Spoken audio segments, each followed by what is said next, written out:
1960 کی دہائی برطانیہ معاشی تبدیلی کے دور سے گزر رہا تھا۔ بینکنگ نظام زیادہ تر نقدی پر منحصر تھا۔ بینک ہالٹے کے بعد بڑی مقدار میں رقم ٹرین کے ذریعے منتقل کی جاتی تھی۔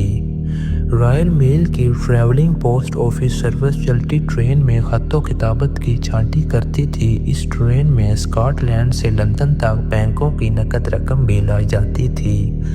کسی نے سوچا بھی نہ تھا کہ ایک منظم گروہ اس کمزوری کو نشانہ بنائے گا۔ اس منصوبے کا ماسٹر مائنڈ تھا بروس رینولڈز۔ وہ عام مجرم نہیں تھا، وہ رسک لینے والا، صبر کرنے والا اور بڑی سوچ رکھنے والا شخص تھا۔ اسے خبر ملتی ہے کہ مخصوص تاریخوں پر ٹرین میں لاکھوں پاؤنڈ ہوتے ہیں۔ اس نے طے کیا ایک بڑا وار اور ہمیشہ کی آزادی۔ رینولڈز نے 15 افراد کی ٹیم بنائی۔ فرد کا کردار متعین تھا۔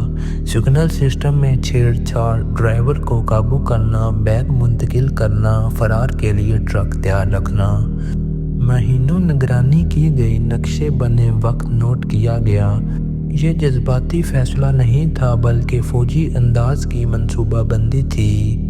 اس منصوبہ بندی کے لیے بریجوں ریلوے برج کو منتخب کیا گیا۔ ان کی وجوہات یہ تھی کیونکہ یہ علاقہ سنسان تھا، اس میں کم روشنی تھی اور اس میں ایک سڑک قریب بھی تھی اور یہاں پر پولیس کو آنے میں تاخیر بھی ہو سکتی تھی۔ اصل منصوبہ بندی یہ تھی کہ سگنل کی مین تار کو کاٹا جائے، مگر یہ مکمل کامیاب نہ ہوا۔ بالآخر پورٹیبل بیٹری سے سرخ سگنل روشن کیا گیا، ایک سادہ مگر مؤثر چال۔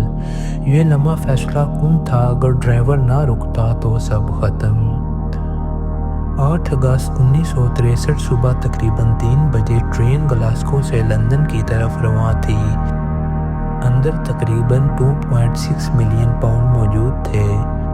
جب ڈرائیور نے سرخ سگنل کو دیکھا تو اس نے مکمل طور پر فوراً بریک لگا دی۔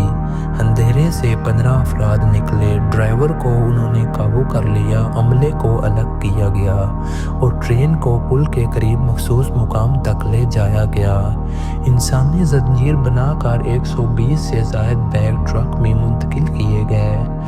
یہ سارا کام کرنے میں انہیں تقریباً صرف 15 سے 20 منٹ لگے۔ اسی دوران کوئی فائرنگ نہیں ہوئی، کوئی قتل نہیں کیا گیا، مگر تاریخ بدل گئی۔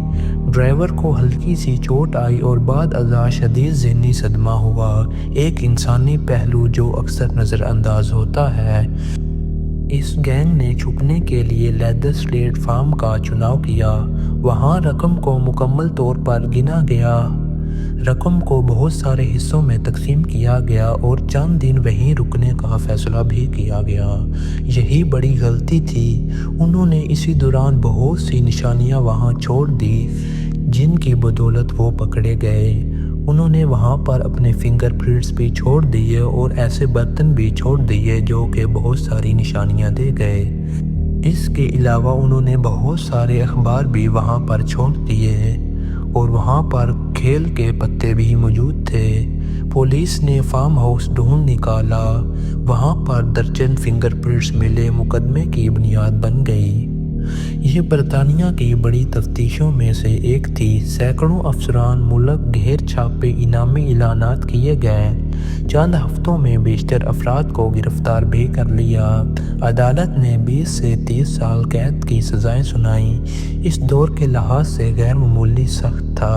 میڈیا نے انہیں کبھی جینٹل مین روبرز کہا، مگر عدالت نے واضح کیا قانون سیکھنے کی قیمت ادا کرنا ہوگی۔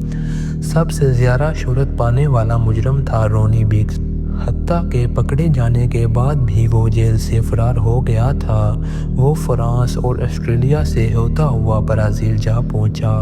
قانون پیچیدگیوں کے باعث فوری حوالگی ممکن نہ تھی۔ تقریباً 35 سال بعد 2001 میں وہ واپس برطانیہ آیا۔